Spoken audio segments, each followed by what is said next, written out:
Course को देखने के बाद आप लोग वेबसाइट्स बनाने में प्रयोग की जाने वाली टेक्नोलॉजीज को स्टार्टिंग से लेके एंड तक सीखेंगे और सफल, सक्सेसफुल और प्रॉफिटेबल वेबसाइट्स बनाना एंड टू एंड मैं आप लोगों को इस कोर्स में सिखाने वाला हूं। ये सारे के सारे वीडियोस मेरे चैनल कोड विद हैरी पर फ्री ऑफ कॉस्ट अपलोड किए जाएंगे और मैं सारे के सारे वीडियोस को एक प्लेलिस्ट में ऐड करूंगा, जो कि मैं चाहूंगा आप लोग डिस्क्रिप्शन से जरूर एक्सेस कर लेना और उसको बुकमार्क कर लेना, ताकि आप लोग बिल्कुल भी कोई वीडियो को मिस ना करें। ये कोर्स उन सभी लोगों के लिए होने वाला है जो कि कुछ नहीं जानते। जी हाँ, जो लोग वेब डेवलपमेंट के बारे में बिल्कुल कुछ नहीं जानते हैं और एकदम स्टार्ट करना चाहते हैं। हो सकता है आप लोगों ने प्रोग्रामिंग के बारे में भी कुछ नहीं सुना हो। ये कोर्स उन लोगों के लिए ही होने वाला है। एंड टू एंड एकदम स्टार्टिंग से आप लोगों को सिखाऊंगा। इस कोर्स को स्टार्ट करने से पहले आप लोगों से रिक्वेस्ट करना चाहूंगा, आप लोग इस वीडियो को लाइक कर दें और उसी के साथ साथ नीचे मुझे कमेंट में बताएं कि आप लोग कहां से हैं और आप लोग इस कोर्स को ज्वाइन करते हैं। मुझे लिखकर बताएं, ताकि आने वाले टाइम में कुछ भी मुझे देना होगा कोर्स से रिलेटेड, जैसे कि नोट्स या फिर चीट शीट या फिर हो सकता है कि कुछ रिसोर्सेज हैं जो कि मैं आप लोगों के साथ शेयर करूं, तो वो सारी की सारी चीजें मैं आप लोगों के कमेंट का रिप्लाई करके दे दूंगा।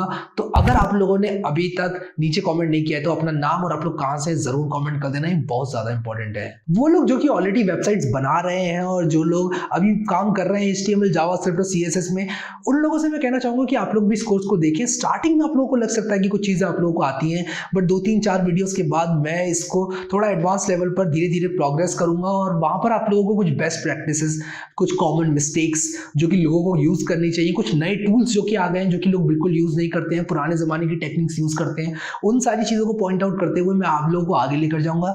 HTML, CSS और जावास्क्रिप्ट एकदम कंप्लीट इस कोर्स में सिखाने वाला हूं। सो आप लोग इस कोर्स को जरूर ज्वाइन करें और मैं आप लोगों को भरोसा देना चाहता हूं कि इस कोर्स को देखने के बाद किसी भी तरह की प्रोफेशनल वेबसाइट आप लोग बना पाएंगे। मेरे पास ऐसे बहुत सारे क्वेश्चंस आते हैं। लोग कहते हैं कि एक एलिमेंट है, लेफ्ट में नहीं जा रहा, राइट में फ्लोट हो जाता है, कोई बॉर्डर नहीं लग रहा है किसी चीज का। कभी कोई बोलता है कि जो एलिमेंट है वो ऊपर नीचे आ रहा है, एक लाइन में नहीं आ रहा है। कभी आपको ऊपर नीचे चाहिए, एक लाइन में आ जा रहा है। कभी आप चाहते हैं कि एक रो में 4 एलिमेंट आए, लेकिन जो 5वां एलिमेंट है, चौथा एलिमेंट है, वो नीचे आ जा रहा है। इस तरह की प्रॉब्लम बहुत ज्यादा फेस की जाती हैं और इसकी सोर्स सिर्फ एक ही है कि आप लोग को CSS की अंडरस्टैंडिंग नहीं है। तो वही अंडरस्टैंडिंग इस कोर्स के थ्रू बिल्डअप करने वाला हूं और आप लोगों को बताऊंगा कि किस तरह आप लोगों को ये प्रॉब्लम कभी जिंदगी में फेस नहीं करनी पड़ेगी। तो इस कोर्स को आप लोग जरूर ज्वाइन करें, बने रहें मेरे साथ और हम जल्दी इस कोर्स को स्टार्ट करते हैं। सबसे पहले डिस्कस करेंगे कि एक वेबसाइट किस तरह काम करती है, एक वेबसाइट में CSS, HTML और जावास्क्रिप्ट का क्या रोल है, और उसके बाद वहां से हम लोग इसको आगे लेकर जाएंगे बात को,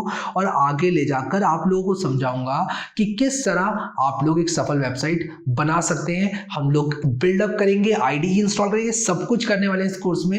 बने रहना बस आप लोग इस वीडियो में मेरे साथ। ऑलराइट गाइस, सो अब हम लोग देखेंगे यहाँ पर कि HTML, CSS और जावास्क्रिप्ट क्या है और वेबसाइट्स किस तरह काम करती हैं। मेरी इस बात को अगर आप लोगों ने ध्यान से सुन लिया तो आज के बाद कभी आप लोगों को ये समझने में प्रॉब्लम नहीं होगी कि HTML, CSS, जावास्क्रिप्ट किस तरह काम करती हैं एक वेबसाइट को सर्व करने में।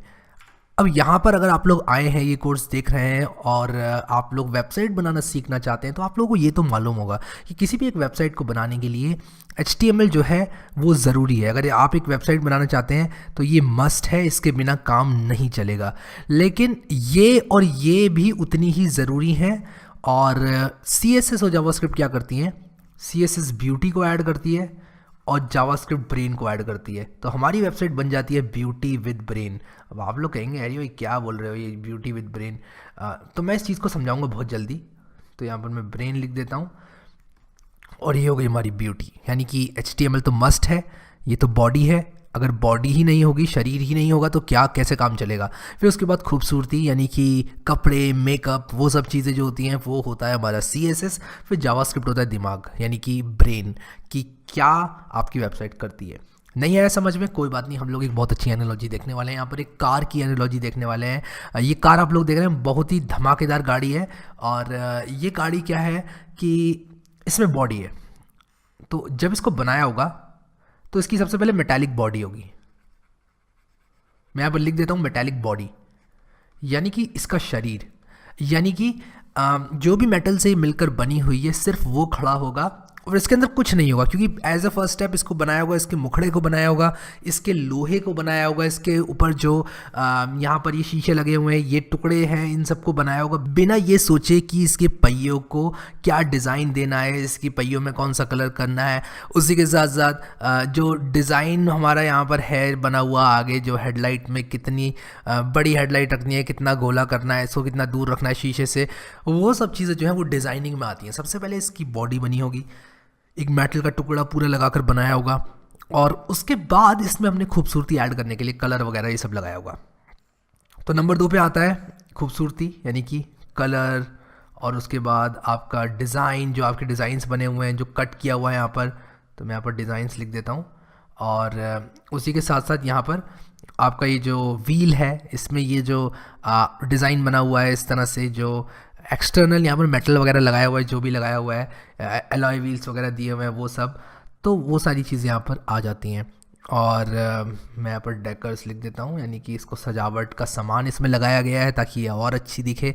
उसके बाद आता है ब्रेन, यानी कि इंजन। तो इंजन यहाँ पर क्या करता है, इंजन मेन काम करता है आपका। अब जो engine along with accelerator, brake और क्लच, यानी कि ये सब चीज़ें जो होती हैं वो क्या करती हैं, वो बताती हैं एक वेबसाइट को कि किस तरह चलना है। यहाँ पर वेबसाइट गाड़ी है, तो एक गाड़ी को वो बताती हैं कि किस तरह चलना है। बिल्कुल उसी तरह वेबसाइट के अंदर मेटालिक बॉडी है HTML, और ये जो डिज़ाइन है मेरा, कलर वगैरह, ये है मेरी CSS। तो यहाँ पर मैं CSS लिख देता हूँ। और उसके बाद यहाँ पर मेरा जो इंजन है वो है मेरी जावास्क्रिप्ट, जो कि ब्रेन है। तो आशा करता हूँ कि एनालॉजी आप लोगों को अच्छी लगी होगी, समझ में आ गया होगा कि किस तरह HTML, CSS और जावास्क्रिप्ट कंट्रीब्यूट करती है। लेकिन सिर्फ इस चीज़ को समझना काफ़ी नहीं है कि किस तरह से एक वेबसाइट में HTML, CSS और जावास्क्रिप्ट का रोल अदा किया जाता है। यहाँ पर मैं आप लोगों को बताना चाहूँगा कि एक वेबसाइट काम किस तरह करती है। अब देखो यहाँ पर क्या है, आप लोग देख रहे हैं एक वेब सर्वर, और ये डायग्राम बिगिनर्स को थोड़ा डरावना भी लग सकता है। ये एक वेब सर्वर है, ये एक कंप्यूटर है, ये आप हैं, ये क्लाइंट है, ठीक है। तो क्लाइंट ने क्या किया, क्लाइंट ने अपने उबंटू या फिर विंडोज़ या फिर जो भी उसके पास ऑपरेटिंग सिस्टम है, उस कंप्यूटर में उसने एक रिक्वेस्ट भेजी। वो रिक्वेस्ट कुछ इस तरह से दिखाई दे सकती है, www.codewithharry.com। तो www.codewithharry.com, ठीक है। उसने कह दिया कि जी देखो, मुझे codewithharry.com दे दो। अब क्या है कि जो codewithharry.com है वो codewithharry के सर्वर पर रखी हुई है, या फिर कोई भी वेबसाइट google.com है वो गूगल के सर्वर पर रखी हुई है, जिसका अपना एक IP एड्रेस होता है। तो ये जो सर्वर है इसका अपना एक IP एड्रेस होता है, और इस IP एड्रेस पर ये जो वेबसाइट है ये खड़ी हुई है, इसकी फाइल्स रखी हुई हैं, इसका बैकएंड रखा हुआ है। अब बैकएंड किसी भी चीज़ में हो सकता है, बैकएंड आपका PHP में हो सकता है, मैं यहाँ पर ज़्यादा कंफ्यूज नहीं करना चाहूँगा आप लोगों को। बैकएंड आपका पाइथन में हो सकता है, बैकएंड आपका Node.js हो सकता है, और बिल्कुल भी मैं आपसे एक्सपेक्ट नहीं करूँगा आपको ये सब मालूम हो कि क्या है। हो सकता है आपने इनका नाम भी नहीं सुना होगा, बस इतना समझना है आपको कि ये कुछ बैकएंड्स के नाम मैंने लिखे हैं, और ये बैकएंड क्या करते हैं ये भी बताता हूँ। ये बैकएंड कुछ प्रोसेसिंग करते हैं, कुछ कंप्यूटेशन करते हैं, और कंप्यूटेशन का रिजल्ट क्या होता है, कंप्यूटेशन का रिजल्ट होता है HTML, CSS और जावास्क्रिप्ट। अब ये जो HTML होता है ये मेन बॉडी होती है, इसके अंदर, इसी के अंदर रखा जाता है CSS और जावास्क्रिप्ट को। किस तरह रखा जाता है ये हम आगे बात करेंगे, लेकिन एक लिफाफा समझ लो HTML को, एक बॉडी समझ लो, और इस लिफाफे के अंदर ये डाल के भेजा जाता है CSS और जावास्क्रिप्ट को रैप करके। यानी कि एक बंडल जाता है जिसकी बॉडी HTML होती है, और उस बॉडी के अंदर ही कहीं ना कहीं CSS और जावास्क्रिप्ट होती है। इस शरीर को भेजा जाता है एज अ रिस्पॉन्स। किस रिक्वेस्ट का रिस्पॉन्स, codewithharry.com। ये जो आपने कहा कि मुझे codewithharry.com दे दो, इसका रिस्पॉन्स यहाँ पर आपके सर्वर ने दिया कि ले लो, ये 3 चीज़ें ले लो। तो ये आपका रिस्पॉन्स आपके वेब सर्वर ने दिया। जिस तरह आप लोग खाना खाने के लिए जाते हैं रेस्टोरेंट में, वहाँ पर आप लोग बोलते हैं कि मुझे एक पनीर बटर मसाला दे दो। क्या होता है उसका रिस्पॉन्स, उसका रिस्पॉन्स ये होता है कि ये लो पनीर बटर मसाला ले लो, खा लो। और रोटी आप मंगाते हैं तो रोटी भी मिल जाती है आपको, आपकी टेबल पे आ जाती है। लेकिन अगर आप लोगों ने आलू गोभी कहा होता तो शायद आपको कुछ और मिलता, आपको पनीर बटर मसाला नहीं मिलता। उसी तरह अगर आप codewithharry.com / कुछ और लिखते, जैसे मान लो मैंने यहाँ पर codewithharry.com /about लिख दिया, तो हो सकता है मुझे दूसरा पेज मिले। अगर मैंने codewithharry.com /contact लिख दिया तो हो सकता है मुझे दूसरा पेज मिले। तो ये रिक्वेस्ट है, ये रिक्वेस्ट है यहाँ पर हमारी। अब आप कौन से रेस्टोरेंट से रिक्वेस्ट कर रहे हैं वो डोमेन है, कुछ ऐसा समझ लो, ये डोमेन है। यानी कि मैं इस वेबसाइट से codewithhari.com से रिक्वेस्ट कर रहा हूँ ये, और ये खाली भी हो सकता है। अब हो सकता है कि आप किसी रेस्टोरेंट में जाए और आप बोल दें कि कुछ खाने को ला दो, तो वो अपना जो भी डिफ़ॉल्ट खिलाता होगा वो ला कर दे देगा। जस्ट एन एनालॉजी, मैं आपको बस एक एनालॉजी देके समझाना चाहता हूँ। उसी तरह अगर आप लोगों ने codewithhari.com डाला तो होम पेज आ जाएगा, /about डाला तो अबाउट का पेज आ जाएगा, /contact डाला तो कॉन्टैक्ट का पेज आ जाएगा। ऑब्वियसली अगर वो एग्जिस्ट करता है तो। अगर वो एग्जिस्ट नहीं करता है, मान लो आप जाते हैं रेस्टोरेंट में, आप बोलते हैं कि मुझे चाइनीज़ नूडल्स खिला दो, अब वो चाइनीज़ नूडल्स बनाता नहीं है बेचारा, तो कैसे खिलाएगा आपको? वो बोलेगा सर नॉट अवेलेबल। तो नॉट अवेलेबल कहने का तरीका सर्वर का होता है 404। सर्वर एक रिस्पॉन्स भेजता है, कहता है नॉट अवेलेबल, नॉट फाउंड, ठीक है। तो इस तरह से जो है क्लाइंट और सर्वर कम्युनिकेट करते हैं एक दूसरे से। क्लाइंट भेजता है सर्वर को रिक्वेस्ट, और सर्वर कुछ प्रोसेसिंग करके इनमें से किसी भी एक प्रोग्रामिंग लैंग्वेज का यूज़ करके, किसी भी एक बैकएंड का यूज़ करके वो अपना एक फ्रंट एंड भेजने के लिए तैयार करता है। किसको? क्लाइंट को। तो बैकएंड क्या करता है? ये 3 चीज़ें तैयार करता है, HTML, CSS और जावास्क्रिप्ट। और वो क्या करता है? वो भेजता है ये चीज़ इनको, अपने क्लाइंट को, जिसने भी रिक्वेस्ट की है वेबसाइट। तो आई होप कि आप लोगों को समझ में आ गया होगा कि किस तरह से वेबसाइट काम करती है। एक बार और फटाक से बताता हूँ कि यहाँ पर एक कंप्यूटर था, यहाँ पर वो क्लाइंट था जिसका ये कंप्यूटर है, उसने बोला codewithhari.com के सर्वर पर गई रिक्वेस्ट, सर्वर ने प्रोसेसिंग करी। अब इन माई केस मैं पाइथन में यूज़ कर रहा हूँ अभी अपने सर्वर पे, तो पाइथन के थ्रू प्रोसेसिंग हुई। उस प्रोसेसिंग ने 3 चीज़ें जनरेट करी, HTML, CSS और जावास्क्रिप्ट, जहाँ CSS और जावास्क्रिप्ट HTML के अंदर ही मौजूद थी और वापस मिल गई यहाँ पर इस कंप्यूटर को। अब क्या हुआ, इस कंप्यूटर को HTML, CSS और जावास्क्रिप्ट जब मिलेगी तो ये वेब ब्राउज़र नाम का एक प्रोग्राम है, कंप्यूटर के अंदर इंस्टॉल्ड होता है, आप लोगों के पास भी होगा। ये वेब ब्राउज़र जो है वो क्या करता है, वेब ब्राउज़र इसको, यानी कि ये जो डॉक्यूमेंट आया है, ये एक डॉक्यूमेंट है, HTML, CSS और जावास्क्रिप्ट टेक्स्ट है, इसको मैनिपुलेट करके आपको वो दिखाता है जो आपको दिखाई देगा। अब आप अगर codewithhari.com खोलेंगे तो आपको एक वेबसाइट दिखाई देगी जिसमें इमेजेस भी होंगे, कहाँ पे क्या चीज़ आएगी, उन सब चीज़ों को मैनिपुलेट करके डिस्प्ले कराने का काम ब्राउज़र का होता है। और ब्राउज़र रिसीव क्या करता है? यही डॉक्यूमेंट रिसीव करता है, HTML, CSS और जावास्क्रिप्ट। सो ये है हमारी बेसिक वर्किंग वेबसाइट की। तो अब आगे बढ़ते हैं और देख लेते हैं कि HTML का क्या रोल है। हालांकि हमने डिस्कस तो कर ही लिया है, बट थोड़ा सा डीप डाइव करते हैं, जल्दी से समझते हैं HTML, CSS और जावास्क्रिप्ट का रोल, और उसके बाद हम लोग कोडिंग करना स्टार्ट करेंगे। HTML की बात कर लेते हैं। यहाँ पर HTML की फुल फॉर्म होती है हाइपर टेक्स्ट मार्कअप लैंग्वेज, और ये एक स्टैंडर्ड है, यानी कि बहुत सारे लोगों ने एग्री किया है कि भाई HTML को यूज़ करेंगे वेबसाइट बनाने के लिए, सब लोग HTML यूज़ करना, और सारे ब्राउज़र्स भी जो लोग बनाते हैं वो भी इसी को डिस्प्ले कराएंगे। तो एक स्टैंडर्ड बना दिया, ये एक वेल स्टैंडर्डाइज सिस्टम है। और ये जैसे कि मैंने आप लोगों को बताया, बॉडी होती है वेबसाइट की, ये एक स्टैंडर्ड मार्कअप लैंग्वेज है। इस बात का मतलब यही हुआ कि सारे लोग इसी को यूज़ करेंगे, कोई अपनी नई लैंग्वेज इंट्रोड्यूस नहीं कर सकता, और जो वेब ब्राउज़र्स हैं उनको भी इसी के साथ एडहेयर करना पड़ेगा। अब यहाँ पर HTML सिर्फ बॉडी होती है, सिर्फ मुखड़ा होता है, यानी कि अगर इंसान की बात करूं तो सिर्फ स्केलेटन हड्डियों के साथ, ठीक है। तो अगर स्केलेटन की बात की जाए, मेरी ड्राइंग उतनी अच्छी बन नहीं रही है, बट आप बस यहाँ पर समझ लो स्केलेटन है ये, और यहाँ पर मैंने बहुत अच्छा स्केलेटन नहीं बनाया, लेकिन जो HTML होता है वो एक स्केलेटन ही होता है, ठीक है। और यहाँ पर ये हड्डियाँ हो जाएंगी स्केलेटन की, और ये रिब केज, एनीवेज छोड़ देता हूँ उसको। ये जो स्केलेटन बनाया है ये सिर्फ मुखड़ा है वेबसाइट का, जो कि HTML रिप्रेजेंट करता है। अब अगर मैं आगे बढ़ूँ, CSS के अंदर आ जाऊँ, तो CSS क्या करता है? डिज़ाइन देता है स्केलेटन को। जो स्केलेटन होता है हमारा, उसके अंदर जो स्किन है, स्किन का कलर है, बाल हैं, कपड़े हैं, जिसकी वजह से इंसान अच्छे लगते हैं, वो हमारी CSS है। तो जो कैस्केडिंग स्टाइल शीट्स होती है वो एक स्टाइल शीट लैंग्वेज है, जो कि आपके वेब पेज की, यानी कि जो HTML बॉडी आपने बनाई थी उसकी प्रेजेंटेशन को अच्छा करती है।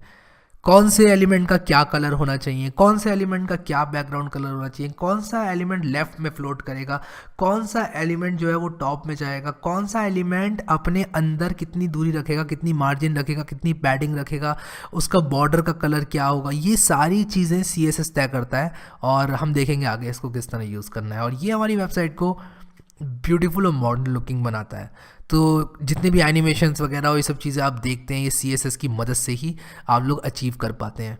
अब आ जाते हैं जल्दी से जावास्क्रिप्ट की तरफ, बिना ज़्यादा टाइम को वेस्ट करते हुए।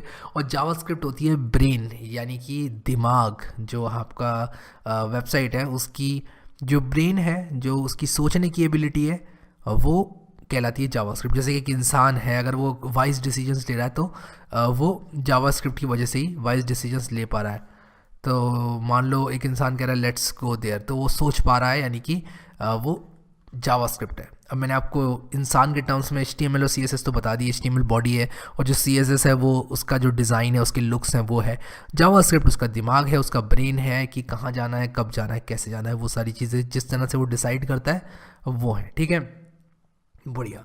अब यहाँ पर हम लोग क्या करेंगे, जो जावास्क्रिप्ट है उसको सीखेंगे सही से। और जावास्क्रिप्ट में आप लोगों को बताना चाहता हूँ कि अगर आप घुसेंगे जावास्क्रिप्ट के अंदर तो एक बहुत बड़ी लैंग्वेज है और आप लोगों को थोड़ी मुश्किल पड़ेगी। तो मैं आप लोगों को यही सजेस्ट करूँगा कि जैसे जैसे आप जा रहे हैं HTML CSS जावास्क्रिप्ट के अंदर, आपने अगर HTML सीख ली तो ऐसा नहीं है कि आपको HTML 100% सीखनी है। और मैं इस बात को अभी पूरा करूँगा, आधी बात मत सुनना मेरी। और जावास्क्रिप्ट, मान लो आपने HTML सीख ली, मैं कहूँगा आप HTML अगर आपने 80% भी सीख ली तो दैट इज़ इनफ। CSS अगर आपने 40 to 60% भी सीख ली दैट इज़ इनफ। मैं बिगिनर्स की बात कर रहा हूँ, जब आप स्टार्ट कर रहे हैं तब। और जावास्क्रिप्ट आप लोगों ने 50 to 70% सीख ली तो भी दैट इज़ इनफ। और उसके बाद बाकी जो आप सीखेंगे वो आप अपनी प्रैक्टिस से सीखेंगे, वेबसाइट्स बनाकर सीखेंगे। कभी ऐसा मत करना, एक सबसे बड़ी गलती जो बिगिनर्स करते हैं, आप HTML को लेके बैठ गए, आपने पूरा 1-1.5 साल का टाइम बर्बाद कर दिया। आपने कहा मैं HTML परफेक्ट करूँगा। आप CSS को लेके बैठ गए, आप पूरी सब कुछ सारी की सारी प्रॉपर्टीज़ याद करने लग गए और उसको लेके बैठ गए, और आपने जावास्क्रिप्ट को छुआ भी नहीं, आपको पता भी नहीं है जावास्क्रिप्ट के J में क्या होता है और S में क्या होता है, कैसे किस तरह ये सब चीज़ें काम करती हैं। जावास्क्रिप्ट की स्पेलिंग नहीं मालूम आप लोगों को। ऐसा नहीं करना है। ऐसा करेंगे तो आप काफ़ी टाइम खो बैठेंगे और बिल्कुल भी आप रिलेट नहीं कर पाएंगे कि इन तीनों को किस तरह एक साथ यूज़ करना है। अगर आप लोग रिलेट करना चाहते हैं और समझना चाहते हैं चीज़ों को सही से, तो इन तीनों को साइमल्टेनियसली पढ़ना है और वेबसाइट्स बना कर सीखना है। और वही मैं इस कोर्स के थ्रू आप लोगों को सिखाने वाला हूँ। तो जो जावास्क्रिप्ट है वो एक high level dynamic interpreted programming language है। और डायनामिक का मतलब मैं आगे बताऊंगा आप लोगों को, अभी आप इसको छोड़ दो। और ये क्लाइंट साइड स्क्रिप्टिंग लैंग्वेज है, ये बहुत इंपॉर्टेंट है। सर्वर साइड पे जावास्क्रिप्ट यूज़ हो सकती है, लेकिन ये क्लाइंट साइड प्रोग्रामिंग लैंग्वेज है। तो अगर मैं इस डायग्राम में आ जाऊँ अपने, तो यहाँ पर ब्राउज़र के अंदर जो प्रोग्रामिंग है, जैसे कि इस पर क्लिक करो तो ये हो जाए, अगर मैं माउस को होवर करूँ तो क्या हो, और ये सारी चीज़ें जावास्क्रिप्ट द्वारा लिखी जा सकती हैं। अगर मैं किसी एलिमेंट पे क्लिक करूँ तो एक नई विंडो खुले, किसी एलिमेंट पे अगर मैं क्लिक करूँ तो एक फॉर्म सबमिट हो जाए, वो सारी चीज़ें जावास्क्रिप्ट के थ्रू अचीव की जाती हैं। तो आप लॉजिक लिख सकते हैं, आप लॉजिक लिख सकते हैं, जैसे आप कन्वर्ट कर सकते हैं किलोमीटर्स को माइल्स में, आप किलोग्राम्स को ग्राम्स में, पाउंड्स में कन्वर्ट कर सकते हैं। वो सारी चीज़ें आप जावास्क्रिप्ट की मदद से कर सकते हैं। और आपके जो HTML के टैग्स हैं उसके अंदर के डेटा को आप चेंज कर सकते हैं जावास्क्रिप्ट की मदद से। देखेंगे आगे किस तरह करना है ये सब चीज़ें। और यहाँ पर जो आपकी क्लाइंट साइड स्क्रिप्टिंग है वो करने में जावास्क्रिप्ट मदद करता है। वो कि आप लोगों को HTML CSS और जावास्क्रिप्ट का रोल समझ में आ गया होगा वेब डेवलपमेंट में। और ये जो वीडियो था एक इंट्रोडक्टरी वीडियो था। काफ़ी लोग ये सोच रहे होंगे कि ये तो बेसिक था और आप में से कई लोगों को आती होंगी ये चीज़ें, बट बहुत ही जल्दी मैं जो है इसको एडवांस लेवल पर लेकर जाना चाहता हूँ। मैं आप लोगों को बताऊंगा कि किस तरह से वेबसाइट्स बनाई जाती हैं, और जिन लोगों को आता भी है उन लोगों को भी पता चलेगा कि वो कौन सी प्रैक्टिसेस हैं जो उन्हें यूज़ करनी चाहिए, जो कि वो नहीं कर रहे थे। तो बने रहना आप लोग इस वीडियो में मेरे साथ और इस सीरीज़ में मेरे साथ, और प्लेलिस्ट को ज़रूर से एक्सेस कर लेना अगर आप लोगों ने अभी तक प्लेलिस्ट को एक्सेस नहीं किया है। ये मेरी हम्बल रिक्वेस्ट है आप लोगों से। डिस्क्रिप्शन में मैं प्लेलिस्ट को डाल दूंगा, जल्दी से जल्दी आप उस प्लेलिस्ट को ग्रैब कर लेना। इस वीडियो को लाइक करना बिल्कुल मत भूलना। अभी के लिए इस वीडियो में इतना ही guys. Thank you so much guys for watching this video and I will see you next time.